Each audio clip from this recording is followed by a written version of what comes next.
de la population et de tout le monde, c'est que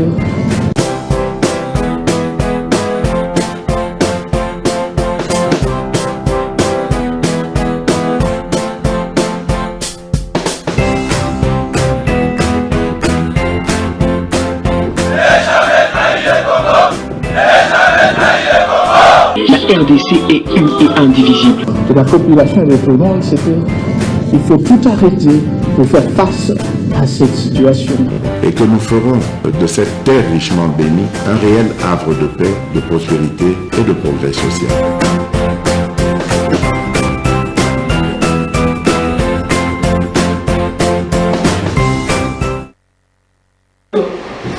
Botenabino, Bozali Kolanda, Bisso, Ebele, Bozali, partout à travers le monde. Merci.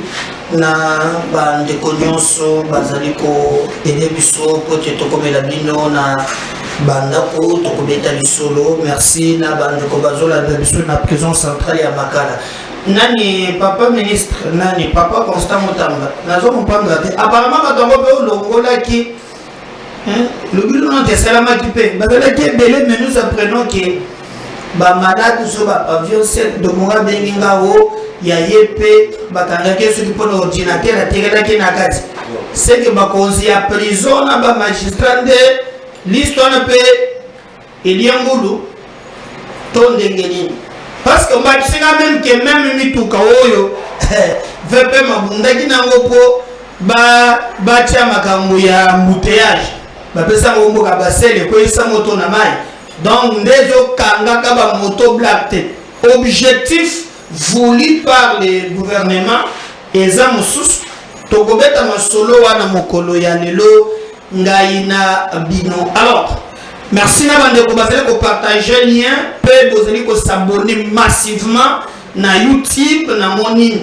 bientôt tozo koma 89 000 abonnés pour te tokima mbangu tokoma 90 000 après tokoma 100 000 YouTube appelle ce biso moi il est qu'on a eu un cas plus à Gabatouana, tout simba mona na maboko pour toyoka ce qui est là et combien. Continuez à vous abonner, vraiment à partager lien il y a émission na abisso. Alors merci na bande ko bazali na machine na moni awa tozali konana ndeko na biso Jourdain Mandasi yepe na mona zo simba machine babwaga ke mingi te quand même na boaki lelo kaza pembeni ya Gaulois namoni l'homme le plus célèbre donc Nicolo yo DJ donc ozotange trop donc kazawa na DJ Bokamba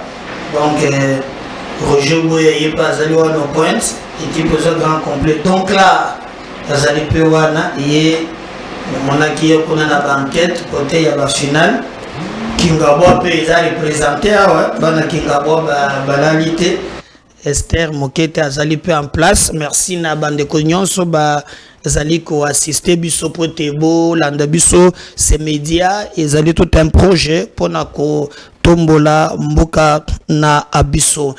Obetali Solo, Félix Tshisekedi, président de la République démocratique du Congo, à répondre na mituna oyo mayemetali dialogue national boyebi depuis un certain moment. Didier Martin répondre na question wana asengaki alobaki ponaye kolandisa ndenge makambo ezali kokende amoniki malamu batia cohésion nationale et cohésion nationale selon lui asengaki ba congolais topé ba partie prenante bakutana pona ko discuter na mayematali cohésion na mboka na biso. Kabila na batonaye bango balobaki lambalia tokoyate. D'ailleurs selon ba source mosusu Joseph Kabila azali penza na ba makambo mosusu na ba couloir Tshisekedi Félix alobaki déjà bandaka lake AFC c'est Kabila donc bango ba boyi makambo wana oyo bakoki ko okutana na yango. Mais na ngambo mosusu le président de la République s'est prononcé sur cette question pour ba musu balobaki Montouazana initiative ya Idewana Ezali Félix Tshisekedi, c'est lui qui veut le dialogue pour Etalengi à changer constitution. Alors Didier Martin azakaka mutumoko ya bimisi pour être à lokalolenge ya obtenir révision constitutionnelle. Alors namoni bandeko c'est propagé partout.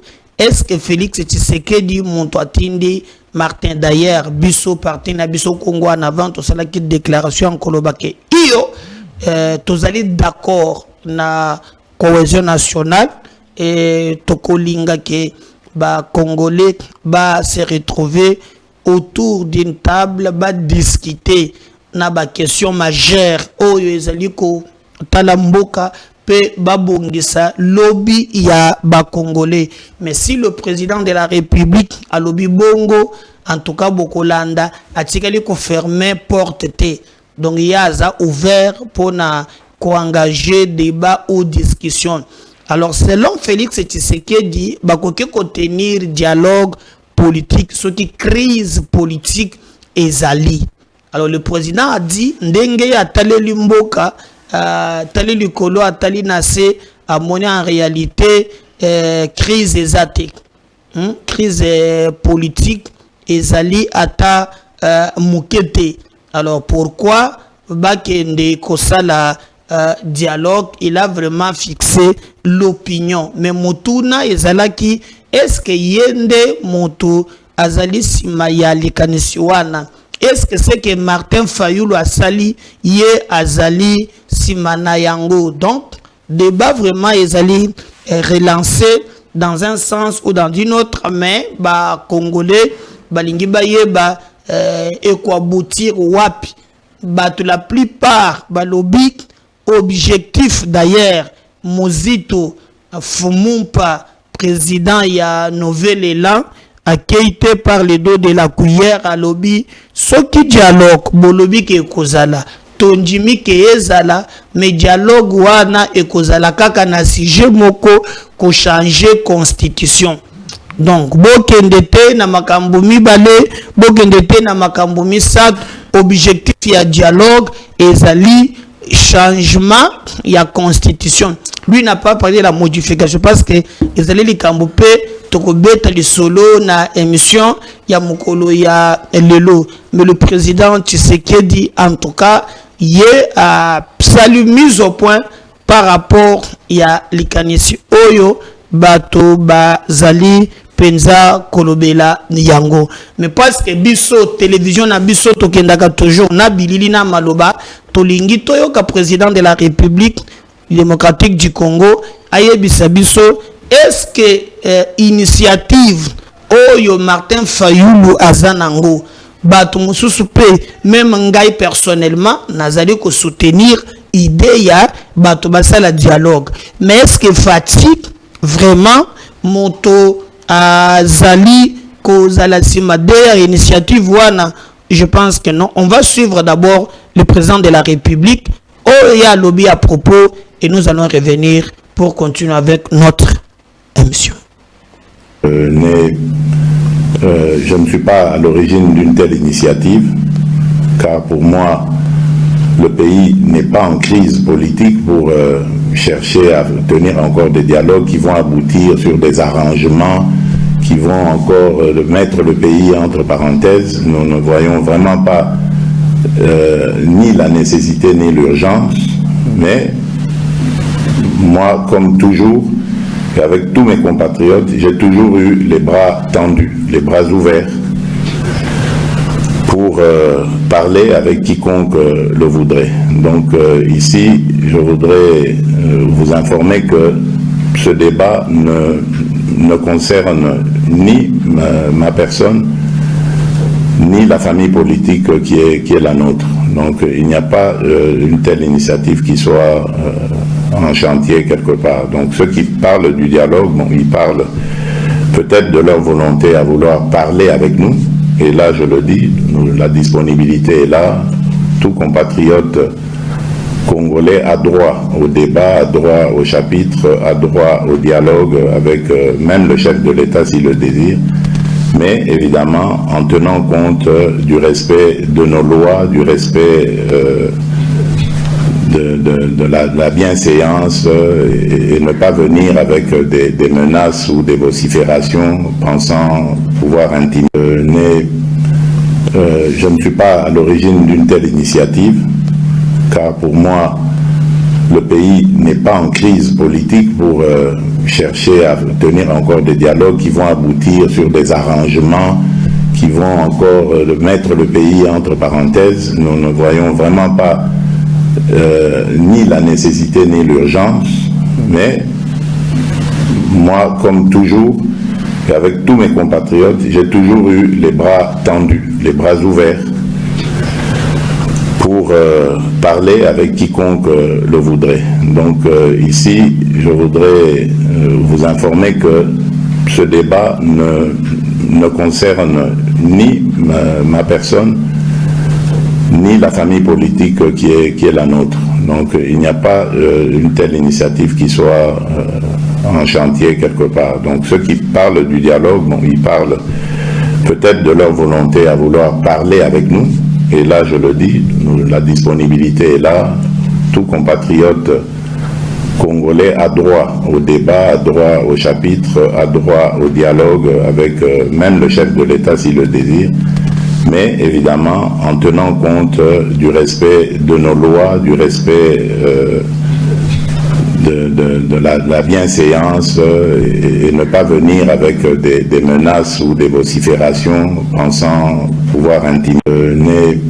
Voilà, j'espère qu'on a volandi président de la République à lobby initiative Ezaya Yete, mais au moins Kangi porte à lobby Yazali ouvert Yako Solola na Congolais nyons. Je crois que débat est sili na polémique autour Yako Kanisake ce qui dialogue ezo salema c'est Félix Tshisekedi Monto Azali Nasima ya dialogue pour changer conscient et autres. D'ailleurs, je peux vous dire donc Dozali Bisso ko saluer sortie médiatique, il y a président de la République qui reste ouvert à échanger n'aba Congolais. Donc, mais ce n'est pas un initiateur. Donc, je crois que débat est sili. Nalobi, je vais demander un peu Mutuna Moko. Na 2017, scandale moko ebimi na ndenge ba imprimaka passeport na biso société moko babengango Simlex. Enquête moko esalamaka na Belgique ba trouvé que Simlex batolubilu 90. D'ailleurs, même quand le président azalaki na opposition to critica eza Simlex ezali biloko ya go pass na aéroport international Yandil. Alors, d'abord on nous avait dit que passeport au $9. Je ne sais pas ce qui n'a agenda ko zongo na 99. Bande kokuto bazali banda ya Congo bakolanda ngai même na ba conseil na biso problème. Mais dans la société boko oyo imprimaka ba passeport comme bonango Simlex. À l'époque balobi Simlex bazoé bazalaki nakati ba Janette bazalaki nakati. Mais tant on a bandi ko landela na yeba nanu ezo le kandenge nini nazui ba information ba yebisi ngai tina moya lelo.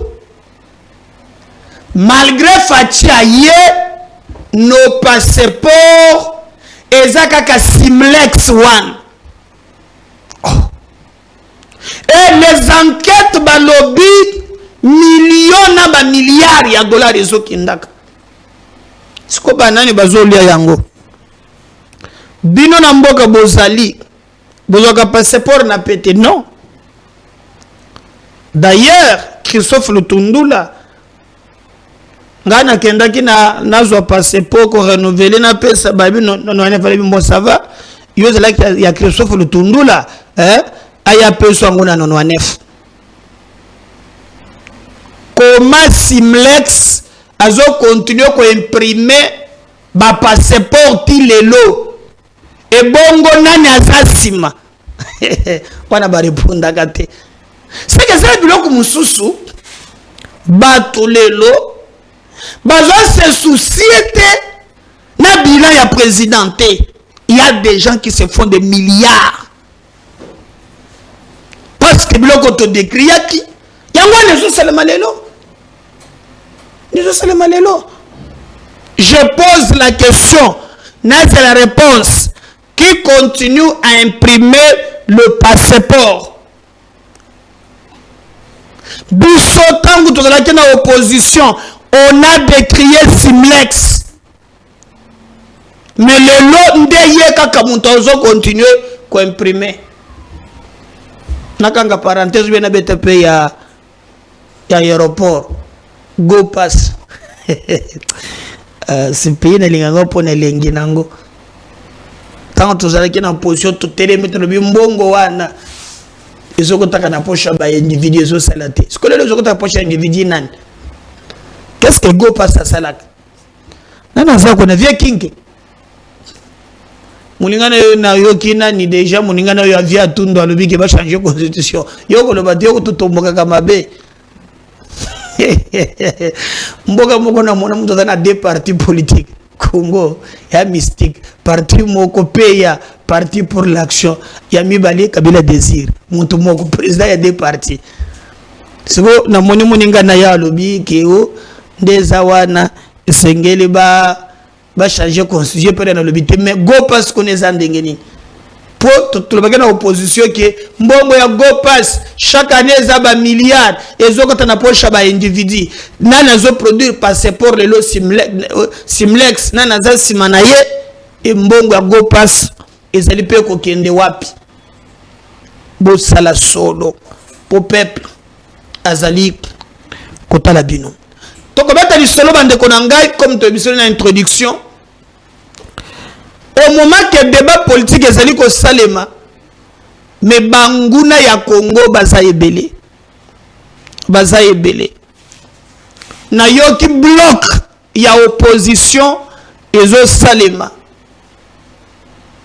Balobi ba marche akafuka fezo banda. Pona nini balobi Tshisekedi azali ko traiter na Kagame. Les opposants. Ceux qui ont battu Mibale, Bazali, Koboma Congo, Tshisekedi et Kagame. Alors, et quand vous interrogez, la plupart ce sont des intellectuels. Ce sont des intellectuels. Basa la nanko. Tona kisa kibino out. Na est. Accrochage moko esalami d'abord entre Bawazalendo na armée na biso. Biso ki colonel et soki major akendaki asala soki nini asali accrochage et au finish et boti ke batu misusu basiliki makasi Bawazalendo de bitumbe bimi. Dieu merci que baye kotia bango en place incompréhension wan esili et toyoti même que même mokonzi ya armée alingaka créer mbutu en tout cas bachaki maboko mais tu te poses la question tozo kende wapi qu'est-ce qui se passe au juste mboka zo kende wapi tu comprendre. Sur terrain, nos militaires, bakosala musala, Bawazalendo mokolo wana, bakendaki même ko buka, bazubation ya ba Rwandais. Mais est-ce que yo moni ba politiciens battre pour les encourager? Non. Bango balobi bakosala marche na woye taliba opposant. Alors, ba opposant ngo banani. Na yebisi bino. Quelqu'un m'a posé la question. mais de comédie avec makambo ya Daniel Saf pourquoi te sikoyo ba zali ko sambisa yete ngalobi abo ngana salaka na ba service te biso to yaka ko pesa bino moi scoop mais le reste en tout cas bino mokonde beaucoup kamata pour vous comprendre nini ezali koleka mais le reste biso to yebisaka bino. Pour nous, nous pensons que ce qui s'est fait est tellement grave et que le lengue yabatoko ou s'exprimer te yabatoko luba na likambuana et ça passe. Mais parce que bato bazali complice, parce que bato bazali ko jouer jeu ya ennemi, yango moni bato mingi. D'ailleurs, j'ai salué même, j'ai vu le président ya Assemblée nationale. Vital Kamerhe Nélandais na Côte d'Ivoire. Mwana mwa kingi. Mobala tu mama Mida a telemi penza a boyi a lobby notre pays ezali agressé. Mais awa ba opposant ba lobby ke bazali ko alimenter pour basala un débat je sais ya nini o ya ba opposant. Jean-Marc Kabundu, je crois qu'il a tenu des propos, ça peut se justifier. Mike Mukebai, mais si vous prenez cette kikouni, hein? Si vous prenez cette kikouni, Bozui Daniel Saf, Bakana Bango Zabaka opposante. Hein? Bolo Baka bien, Bolo Baka peu vrai. Alors, bisous de autres, c'est la marche. Né Bango Balingi. Basala et autres. Je crois pour ceux qui totali intérêt à Congo, tokoki kozala tesima ya ba ennemi ya république. La république de fort, la république de faible. Non, non, non. Marian Tombazal sous na bolo côté parce qu'il fallait na répondre bino na mutuna wana ba message na bino za ebele à moi qui na bosse na mituna misus. Azana bolo côté pourquoi? Parce que lobby ba libéra qui est. Mutuna kinga mituna o président nini non en tout cas ba libéra qui est. Bakanga qui est Dieu merci crainte nangai et salamité hein mais prochainement ce qui bab tokozwa risque hein na bisaki loko na bandeko bangela pour Maria biloko nyonso ya nzoto asala eloko ya yeli susu ezala kate. Alors nazala ki contre na ba policier ba memaki bazotambwisaka ye po ya lobi ke mini wana zaka su ya yete nini sima wobo moni wana babakisi soki ba plastique na banini. Alors okomona misapi babambi. Alors soki mouvement na ndeba bandaki ko benda ye okomona iloko moko longo en place na bino bato bokanga kiye boko ba pe en difficulté hein surtout ka boipa mouvement moko koyi. Alors ce que yo zo benda ye qu'est-ce qu'on ça là pour faut que biloko nyonso za na nzoza biloko na yete donc to asalisa donc ko lo pesa ye amonaka ngo mabe mais ba tikaye lobby. Alors je vais d'abord nani afunda qui est Israël mutomboto mutomusus.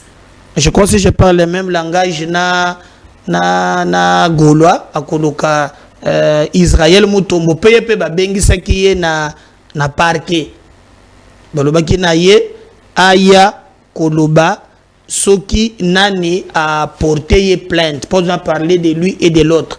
Mais autozoloba Maria a déjà di banda mais boyoka makambo Israël mutombo alobaki. On va revenir pour te continuer avec notre émission. Voyez, il a mis son attaque dans les sika oyo, il dit que ça c'est quelque chose. Donc tout le monde a qui l'attaque sur les réseaux sociaux, tout le monde a appelé les pays sur Madame Maria Komba. Et le Boye, il a mis son, il a dit tout simplement parce que l'État a dit ça qui y a la mission d'Israël, Ayako. aya pour enseigner parce que azali partout il y a mingi ya koloba kozala kaka to ye nde moto afungi te soki totali na makoki oyo ya leta azali mpe na attitude ya kosuivre oyo azali kosala bapepa ye mpe azalaki victime bakungi ye kaka mais tomonaki na kati ya bakoki bakele oyo elongi na yo eske oyebi makambo nayebi ya donc yaye nyonso yango wana donc ye mpe na kibobo pisto na ye akoki kofunda bato te donc ya kosala mpona mboka mpona likolo mpona leta mpona koakompagne po tozala na sécurité pepe sociale nde tozala esalemi yango ezomonaki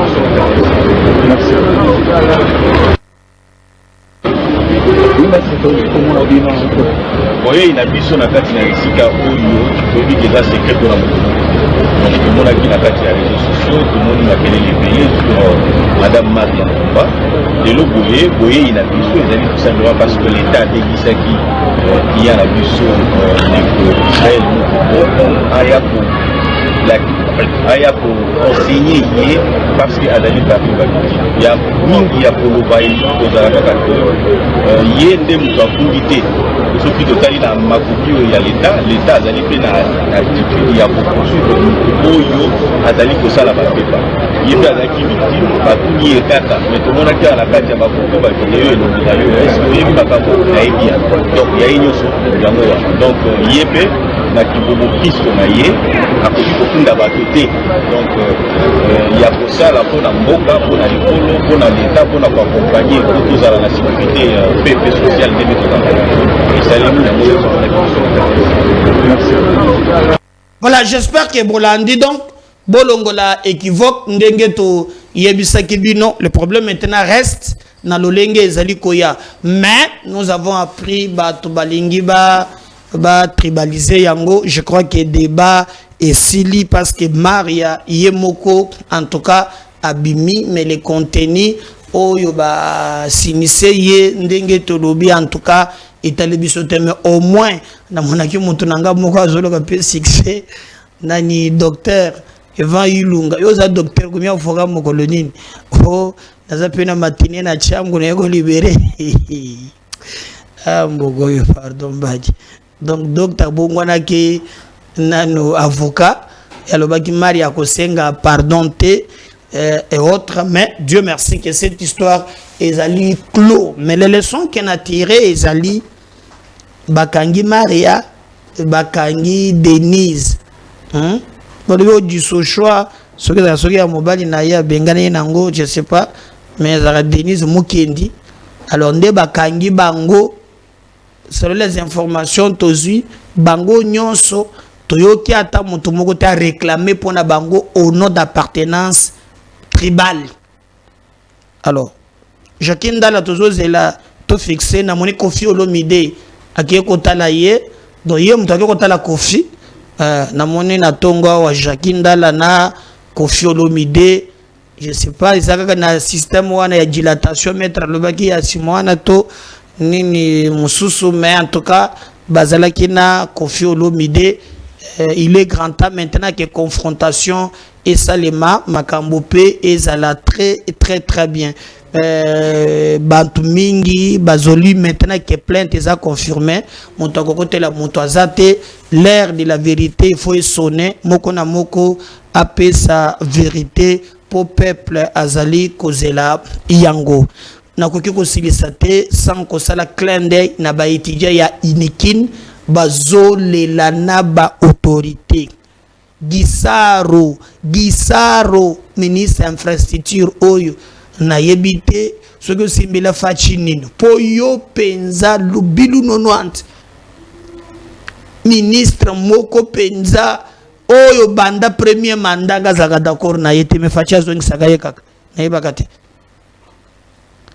nzela ba étudiant ba lobby na ba professeur 500 francs pour traverser one bacho na mukongo ba komemaka ba mama one ba bilenge ba kutu ba jeune fille bazo bango même au filet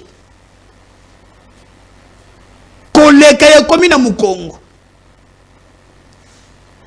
Gisaro moni maga mona bisaki yo ni ça yite père si je parle le même langage na Gaulois, tolanda élément oyo, binomoko botala, ndenge ezali, monsieur le président, vous êtes colline inspirée, s'il vous plaît. On suit ça.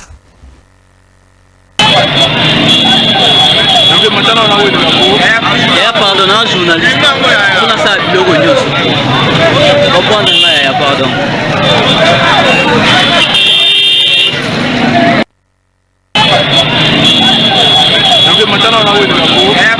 Pardonnant journaliste, on a ça le gognos. Comprendre là, pardon.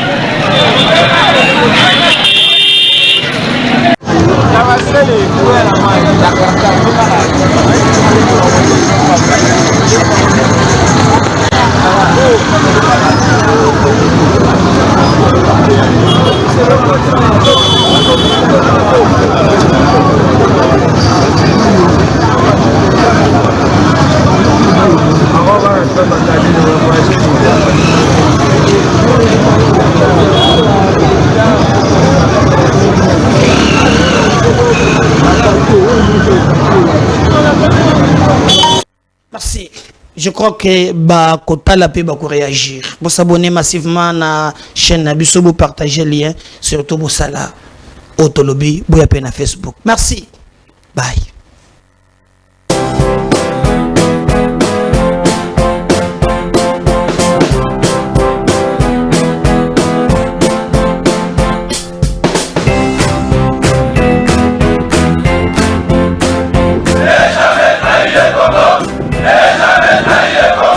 La RDC est une et indivisible. Et la population et le monde, c'est qu'il faut tout arrêter pour faire face à cette situation. Et que nous ferons de cette terre richement bénie un réel havre de paix, de prospérité et de progrès social.